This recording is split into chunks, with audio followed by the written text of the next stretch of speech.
Hello everyone, welcome to science reader publication. इस chapter में हम लोग पढ़ेंगे क्रॉप प्रोडक्शन एंड मैनेजमेंट के बारे में। इस चैप्टर को आसानी से समझने के लिए हमने ग्राफिक्स और एनिमेशन की भी मदद ली है, तो ध्यान से समझने की कोशिश कीजिएगा। सारे कंसेप्ट को बेसिक से लेकर मैं समझाने की कोशिश करूँगा। तो चलिए वीडियो को शुरू करते हैं। उससे पहले आप चैनल को सब्सक्राइब कर दें। चलिए आगे चलते हैं। पहला बेसिक पॉइंट्स के बारे में हम लोग जान लेते हैं। क्रॉप प्रोडक्शन और मैनेजमेंट के लिए क्या क्या चीज़ें ज़रूरी है।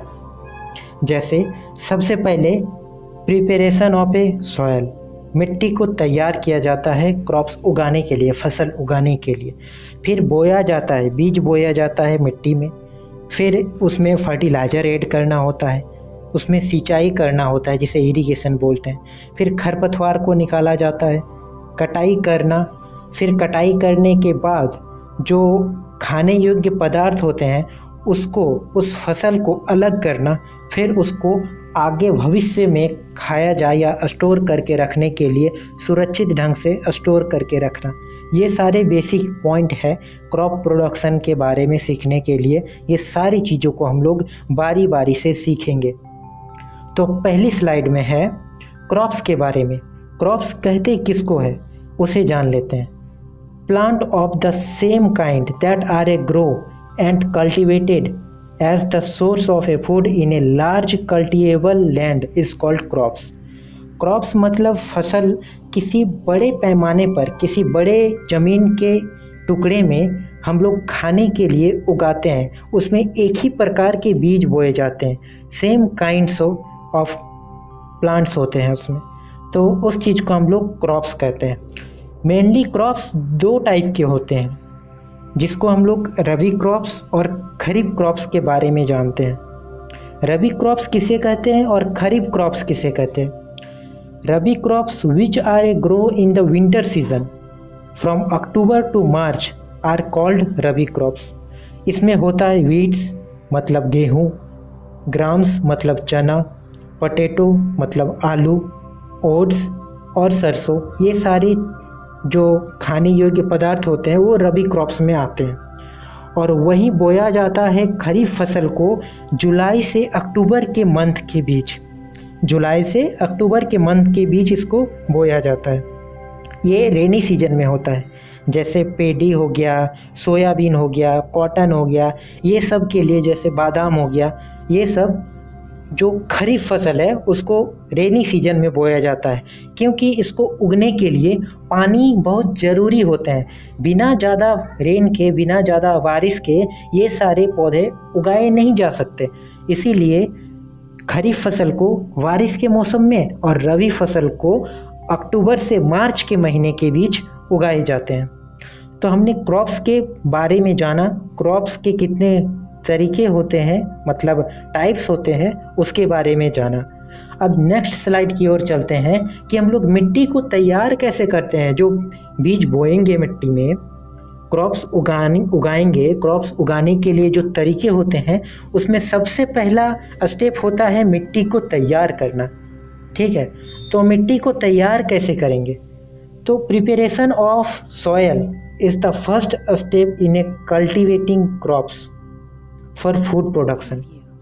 The soil is a prepare for sowing the seed of the crops that is created out using various process and tools. जो मिट्टी को तैयार किया जाता है उसके अनेक तरीके होते हैं। इसके परंपरागत तरीके भी होते हैं और आजकल मशीनों से मॉडर्न तरीके भी आ गए हैं। क्रॉप्स को उगाने के लिए, मिट्टी को तैयार करने के लिए, बीज को बोने के लिए सबसे पहले मिट्टी को जोता जाता है, उसे तैयार किया जाता है, उसमें खरपतवारों को निकाला जाता है, उसको भुरभुरा किया जाता है। उसी को मिट्टी तैयार करना या प्रिपरेशन ऑफ ए सॉयल कहते हैं। वहीं बात करते हैं कौन से प्रोसेस से और कौन से औजार का उपयोग करके हम लोग मिट्टी को भुरभुरा करते हैं या हल्का करते हैं ताकि बीज बोया जा सके। हल की मदद से हम लोग खेत को जोतते हैं, मिट्टी को भुरभुरा और हल्का बनाते हैं। और ये प्लग होता क्या है, हल होता क्या है, ये किस तरह से दिखता है, ये किस प्रकार का औजार है। is a device that used by farmer for different purpose such as aiding of fertilizer, tilling and losing of a soil. The false is the triangular iron shape. ये तीन कोण का आयरन शेप होता है। A plug share is the main part of the plug which are made using a log of wood. जो हल होता है वो मेन रूप से लकड़ी का बना होता है और उसके आगे का भाग मतलब जिससे जमीन को छूता है उसको लोहे का त्रिकोण शेप का बनाया जाता है ताकि वो मिट्टी को कोड़ सके, मिट्टी को अंदर तक धंसा कर उसको ऊपर उठा सके, मिट्टी को पलट सके, उसे भुरभुरा बना सके। The other end of A shift has a handle, और उसके दूसरी तरफ एक हैंडल होता है जो किसान द्वारा पकड़ा जाता है और उसके आगे तरफ एक लंबा सा बैट होता है। बैट मतलब लकड़ी का लंबा सा बैट बनाया जाता है जो कि बैलों के ऊपर बांध दिया जाता है। बैलों के ऊपर एक बीम रखा जाता है जिसे प्लेस किया जाता है गर्दन पे, बैलों के गर्दन पे, नेक पे, और हल को उसमें बांध दिया जा सके। ए wooden traditional plough can be operated by a pair of an ox and a man. जो पुराने तरीके के हल होते थे जुताई करने के लिए, उसके लिए दो बैल की ज़रूरत होती थी और एक आदमी की ज़रूरत होती थी।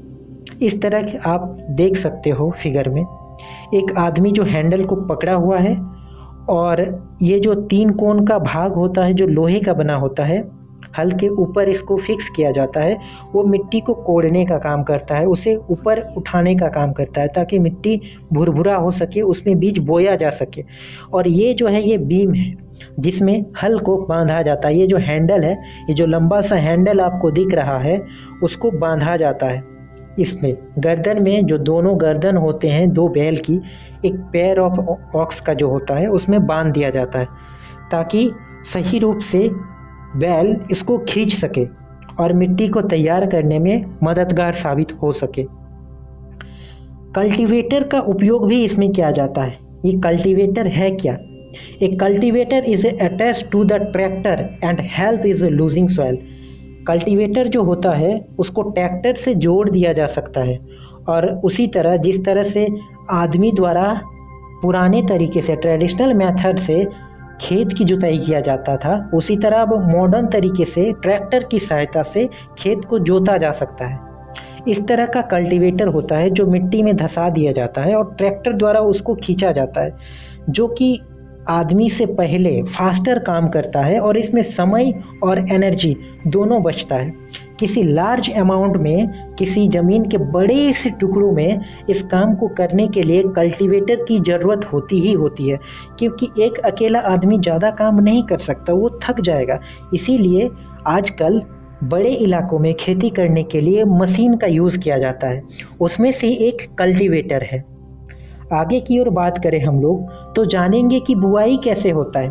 मिट्टी तो तैयार करने के बारे में हम लोगों ने जान लिया कि हल द्वारा या कल्टीवेटर द्वारा मिट्टी को हम लोग तैयार कर लेंगे, मगर उसमें जो दाने, जो अनाज बोए जाते हैं, उसके क्या तरीके हैं, उसके क्या प्रोसेस है।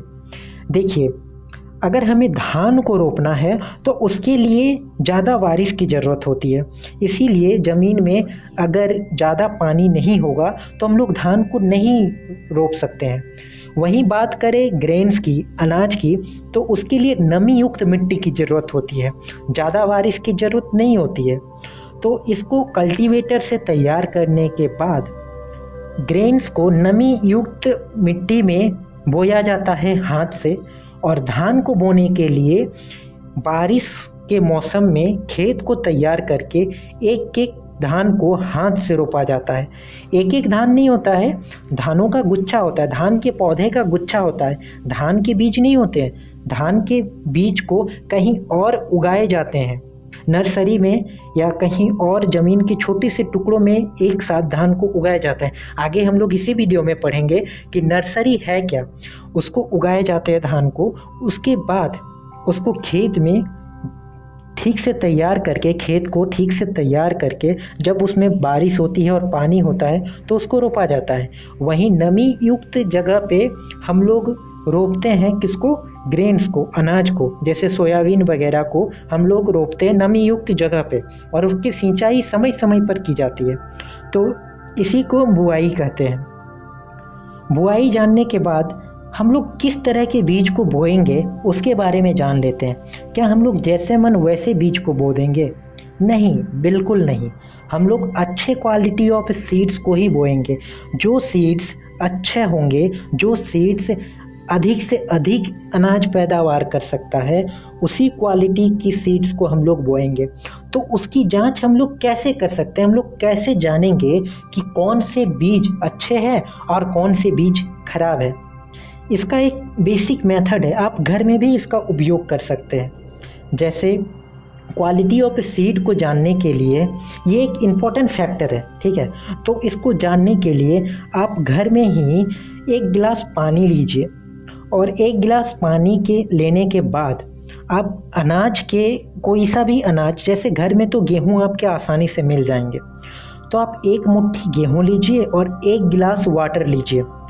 अब दोनों को गिलास को रख कर जो गेहूं लिए हैं उसको पानी में डाल दीजिए और थोड़ा सा मिलाइए। तो आप देखिएगा कि जो अनाज खराब हो गए हैं, जो डेड हो गए हैं, डैमेज हो गए हैं, मर गए हैं, वो तैरने लगेंगे और जो अच्छे अनाज है, जो अच्छे गेहूं के बीज है, वो डूब जाएंगे। तो इसी तरह हम अनाज की या सीड्स की क्वालिटी को जांच सकते हैं, परख सकते हैं।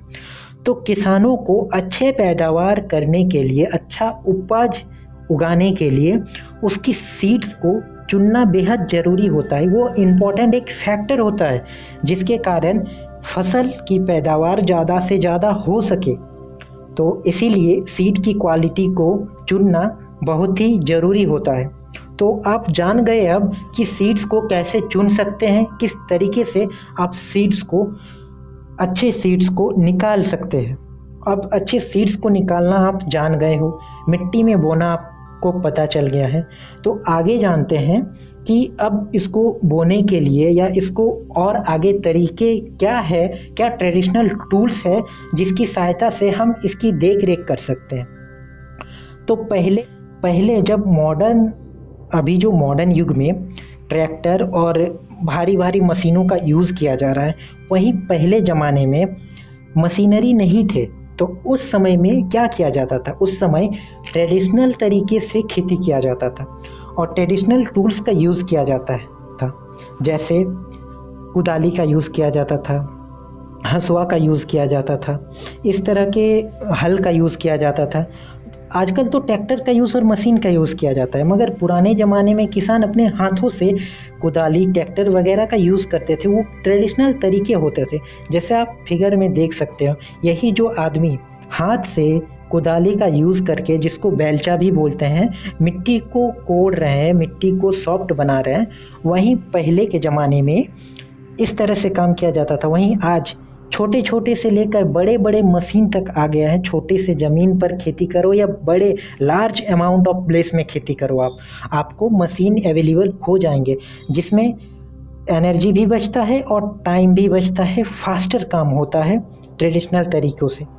तो इसीलिए ट्रेडिशनल टूल्स का प्रयोग पहले किया जाता था। आज भी छोटे छोटे गाँव में जहाँ छोटे किसान अपने देख रेख में काम करते हैं, वो ट्रेडिशनल तरीके से ही खेती करते हैं। नए ज़माने की खेती आजकल बड़े बड़े इलाकों में होते हैं, मगर पुराने इलाकों में आप देखेंगे, कभी गांव आप लोग जाओगे तो आप लोग देखोगे कि आज भी हाथों से ही खेती किया जाता है। अब जान लेते हैं सीड ड्रिल। ये सीड ड्रिल क्या होता है? इसमें सीड को रख दिया जाता है और खुद ब खुद मशीन, ये जो मशीन है आप देख रहे हैं कल्टीवेटर की तरह जो है, इस मशीन को जब ट्रैक्टर से लगाकर इसके ऊपर यहाँ पे सीड डाल दिया जाता है, सीड यहाँ पे डाल दिया जाता है, तो ये खुद मिट्टी को गड्ढा कोड़ के उसमें सीड को डाल देता है, जिसके कारण एक प्रॉपर तरीके से जहाँ बैठना चाहिए सीड को या जहाँ पे सीड को रहना चाहिए उस जगह पे प्लेस हो जाता है, ठीक है, और वो अपने आप तरीके से मशीनरी का यूज़ करते हुए फसल की पैदावार हो जाता है। मगर वहीं पुराने ज़माने में ट्रेडिशनल तरीके से हाथ से इसका यूज़ किया जाता था। हाथ से ज़मीन को कोड़ा जाता था और बीज को हाथ से डाला जाता था। तो वही बात करें, इसी को ड्रिलिंग कहते हैं। Seed drilling are used for sowing with the help of a tractor. जो बीज की बुआई होता है वो ट्रैक्टर की मदद से भी होता है आजकल। तो सीड ड्रिलिंग के बारे में हम लोग जान लिए, जो ट्रैक्टर की मदद से भी होता है और हाथ से भी होता है। इसको फास्टर काम करने के लिए ट्रैक्टर का यूज़ किया जाता है, ठीक है। आगे की ओर बात करें हम लोग, तो आगे हम लोग और इसके बारे में क्या जानेंगे। पहले हम लोग ने क्या जाना, मिट्टी तैयार करने से लेकर मिट्टी को ज़मीन में बोने तक की बात जान लिए। अब हमने कहा था कि नर्सरी के बारे में जानेंगे।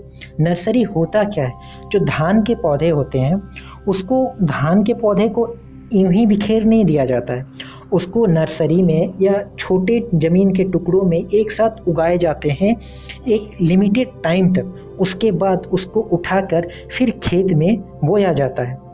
तो जिस जगह पे उगाया जाता है उसको नर्सरी कहते हैं। A nursery is a place where young plant and tree are grow for planting. जो नर्सरी होता है वहाँ पे यंग प्लांट्स को और ट्री को उगाया जाता है। छोटे छोटे बीज को लार्ज अमाउंट पे उगाए जाते हैं ताकि बाहर जाके उसको बोया जा सके, ठीक है। तो नर्सरी का काम आपने जान लिया। यहाँ पे आपको प्लांट्स, अनेक प्रकार के प्लांट मिल जाएंगे। अगर आप घर में, आपके घर में मनी प्लांट या फ्लावर के प्लांट होंगे तो उसको भी पहले नर्सरी में ही उगाए जाते हैं। उसके बीज आपको बहुत कम मिलेंगे मार्केट में, उसको नर्सरी में उगाए जाते हैं। फिर उस प्लांट को हम लोग खरीद के घर में लाकर लगाते हैं। आपके घर में भी मनी प्लांट या कोई छोटा सा प्लांट होगा या आप देखे होंगे जिसको नर्सरी में उगाकर मार्केट में बेच दिया जाता है, जहाँ से खरीद कर घर ले आकर हम लोग घर में रखते हैं, उसको वाटर डालते हैं, उसको देखते हैं, देख रेख करते हैं उसकी। अच्छा लगता है उसको घर में रखना। तो उसी जहाँ से वो प्लांट को लाया जाता है या जहाँ छोटे प्लांट को उगाया जाता है बड़े करने के लिए, उसको नर्सरी बोलते हैं, ठीक है। अब जानते हैं जर्मिनेशन क्या है। ये जर्मिनेशन मतलब कि बीज का अंकुरन। बीज देखेंगे कि उसमें छोटे छोटे पत्ते दिखते हैं, इस तरह के आपको पत्ते दिखेंगे, फिर वो पत्ते बड़े होते हैं और प्लांट ग्रो करते हैं। इसी को जर्मिनेशन बोलते हैं। और इस प्रोसेस में हमें पानी की ज़रूरत होती है, उसमें पौधे को पानी पिलाया जाता है। जर्मिनेशन का मतलब हो गया कि पौधे का अंकुरन से लेकर बड़ा होना। मतलब अंकुरन से लेकर बड़ा होना मतलब जब तक हम पौधे में, प्लांट को, सीड में प्लांट बनने के लिए पानी ना पिलाए तब तक जर्मिनेशन नहीं होगा। अगर आप बीज को कहीं भी फेंक देंगे तो उसमें जर्मिनेशन मतलब अंकुरन की प्रक्रिया नहीं होगी। घर में आपके, आप देखे होंगे कि चने के दाने होंगे, मगर चने के दाने को आप यूं ही रख देंगे तो वो जर्मिनेशन उसमें नहीं होगा, अंकुरन उसमें नहीं होगा। अगर आप उसको ज़मीन पे रखेंगे या पानी पे रखेंगे, पानी पिलाइएगा उसको, तो आप देखिएगा 2 या 3 दिनों में वो अंकुरन होने लगता है और लगभग 1 सप्ताह में आप उसको देखिएगा कि उसमें पत्ती निकलने लगती है। इसी प्रोसेस को जर्मिनेशन कहते हैं। तो जर्मिनेशन का मतलब प्लांट का ग्रो होना, अंकुरन होना, ठीक है। अब जानते हैं कि अंकुरन होने के बाद उसमें फर्टिलाइज़र को मिलाना ज़रूरी होता है। अब ये फर्टिलाइज़र क्या है? फर्टिलाइज़र में ज़रूरी पदार्थ होते हैं जो कि पौधे को खाना बनाने के लिए मदद करते हैं, उसे ग्रो करने का हेल्प करते हैं। Fertiliser are the substance that are add to the soil. इसको सॉइल में मिलाया जाता है ताकि पौधे इंक्रीज कर सके। Fertiliser is a made of a inorganic chemicals. Fertiliser जो होते हैं वो ऑर्गेनिक और इनऑर्गेनिक केमिकल से बनाए जाते हैं। फर्टिलाइज़र को घर में भी बनाया जा सकता है और मार्केट से भी खरीद के लाया जाता है। तो मुख्यतः छोटे किसान घर में बना लेते हैं फर्टिलाइज़र, काऊ डंग से, या घर में जो कचड़े निकलते हैं खाने के बाद या खाने के छिलके से, उसको मिट्टी के गड्ढे में छोड़ दिया जाता है कुछ समय के लिए। उसके बाद कुछ दिन बाद देखने पर आपको उस तरह के फर्टिलाइज़र मिल जाएंगे जो कि होममेड होते हैं। वही मार्केट से खरीद कर बहुत सारे सिंथेसिस फर्टिलाइज़र लाए जाते हैं जो कि प्लांट को बढ़ने में मदद करते हैं। फर्टिलाइज़र जो होते हैं वो सॉयल में डाला जाता है ताकि प्लांट जल्दी से ग्रो कर सके, तेज़ी से ग्रो कर सके। उसमें ज़रूरी प्लांट के न्यूट्रिएंट्स होते हैं जो प्लांट को खाना बनाने में मदद करते हैं। ओके, अब जान लेते हैं प्रोटेक्शन फ्रॉम वीड्स। जो प्लांट्स होते हैं उसके साथ साथ कई ऐसे प्लांट्स भी उग जाते हैं जो हमें क्रॉप्स नहीं देते हैं, उल्टा वो पौधे को हानि पहुंचाते हैं और जगह को, स्पेस को ऑक्यूपाई करते हैं, जगह को कैच कर लेते हैं और दूसरे क्रॉप्स के प्लांट को उगने नहीं देते हैं।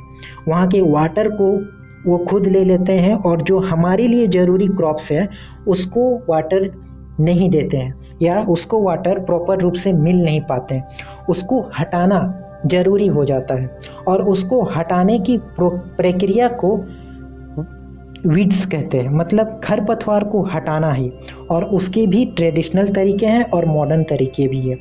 मॉडर्न तरीके में हम लोग केमिकल का छिड़काव करके घास को मार सकते हैं, वो क्रॉप्स को नुकसान नहीं पहुंचाते हैं। वहीं ट्रेडिशनल में इंसान खुद अपने हाथों से, कुदाली की मदद से या अन्य ट्रेडिशनल टूल्स की मदद से, by the help of other traditional tools, we can carry out from soil. हम लोग उसे बाहर निकाल लेते हैं सॉयल से, जो कि प्लांट को ग्रो करने के लिए, क्रॉप्स प्लांट को ग्रो करने के लिए ज़रूरी होते हैं। ठीक है, ताकि water, nutrients and proper space मिल सके क्रॉप्स को और वो ग्रो कर सके।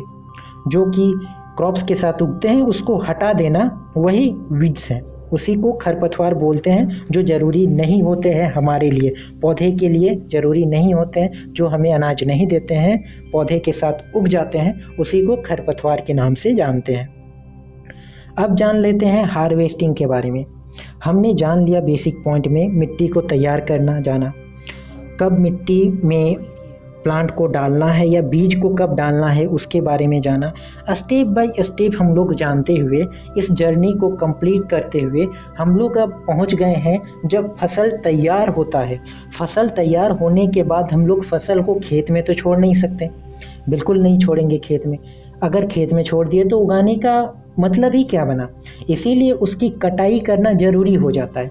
उसको कटाई करने के लिए, हार्वेस्टिंग करने के लिए उसमें मशीनरी का यूज़ किया जाता है। इसके दो तरीके होते हैं। पहले तो इंसान खुद मैनुअल मेथड से काट सकता है, मतलब इंसान जो फार्मर होते हैं, छोटे फार्मर होते हैं, वो हाथ से भी अपने तरीके से काटते हैं, हार्वेस्टिंग करते हैं फसल का। वहीं अगर बड़े से एरिया में खेती किया जाए तो हाथ से काटने में कई दिन लग जाएंगे। इसीलिए उस जगह पे मशीनरी का, हेवी मशीनरी का यूज़ करके हम लोग क्रॉप्स को काटते हैं और क्रॉप्स को काट के इकट्ठा करते हैं सही टाइम में। वैसे काफ़ी कम समय के लिए क्रॉप्स को अगर काट के कम समय में ना रखा गया और मौसम ख़राब हो जाए तो क्रॉप्स की पैदावार ही पूरी ख़राब हो सकती है। इसीलिए सही समय में काटने के लिए आजकल मशीनों का यूज़ करना भी ज़रूरी हो गया है। तो उसी चीज़ को हार्वेस्टिंग कहते हैं। हार्वेस्टिंग का मतलब, harvesting is the process of cutting the crops after it is mature. जब फसल तैयार हो जाता है तो उसकी कटाई करना ही हार्वेस्टिंग है। ठीक है, अब हार्वेस्टिंग के बारे में हम लोग ने जान लिया, तो हार्वेस्टिंग करने के बाद उसको स्टोर करना भी तो ज़रूरी है। हार्वेस्टिंग करके हम लोग उसको खेत में तो छोड़ नहीं सकते, तो उसको स्टोर करने के लिए ग्रेन्स को स्टोर करना इम्पॉर्टेंट है, तब तो जाके खाने के लिए किसी और तक वो पहुंच पाएगा। तो उसी को स्टोर करने के लिए ग्रेनरी होता है जहाँ पे स्टोर करके रखा जाता है। यहाँ पे पैकेट में पैक करके ऐसे तरीक़ों से स्टोर किया जाता है ताकि इसमें कीड़े ना लगे, फंगल इन्फेक्शन ना हो। फंगल इन्फेक्शन मतलब कि अगर अनाज में पानी आ गया या अनाज में बारिश के या नमी आ जाए तो वो ख़राब हो जाते हैं, उसमें कीड़े लग जाते हैं। तो उसी चीज़ को हम लोग फंगल इन्फेक्शन भी कहते हैं, मतलब वो ख़राब हो जाते हैं, खाने योग्य नहीं रह जाते हैं। तो उसी चीज़ से बचाने के लिए हम लोग अनाज को सही तरीके से गोडाउन में या गोदाम में पैक करके, बोरा में पैक करके रखते हैं। फंगल्स फंगल से बचाने के लिए ही हम लोग ये काम करते हैं, ताकि काफ़ी दिनों तक या सालों साल 10 साल तक इसको बचा कर रख सके, इसको खाने के लिए प्रॉपर तरीके से रख सके। ठीक है, तो इसीलिए स्टोर करना ज़रूरी हो जाता है। तो स्टोर करने के बारे में हम लोग ने जान लिया।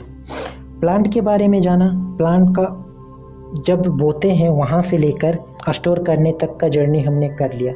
तो प्लांट के बाद क्या हम लोग किसी और चीज़ के ऊपर भी निर्भर रहते हैं? क्या ज़रूरी है कि अगर हमें प्लांट ना मिले तो कहीं दूसरे जगह से प्लांट के अलावा इंसान कुछ और चीज़ खाते हैं? तो हाँ, हम लोग एग खाते हैं, मीट खाते हैं, मिल्क पीते हैं। तो इस चीज़ के लिए ये चीज़ आते कहाँ से है? तो इन चीज़ों की प्राप्ति के लिए जानवरों को पाला जाता है, और जानवर को पालने की प्रक्रिया को एनिमल हस्बेंड्री कहते हैं। आप देखे होंगे पोल्ट्री फार्म, इसमें हम लोग मीट के लिए, चिकन के लिए और एग के लिए डिपेंड रहते हैं, वहाँ से हमें एग मिलते हैं। आप गायों को देखे होंगे, कई सारे लोग गाय को पालते हैं ताकि मिल्क प्राप्त हो सके, पनीर प्राप्त हो सके, कर्ड्स दही प्राप्त हो सके, मक्खन प्राप्त हो सके। तो ये सब चीज़ के लिए हम लोग गायों को पालते हैं, एग को पालते हैं, बतख को पालते हैं।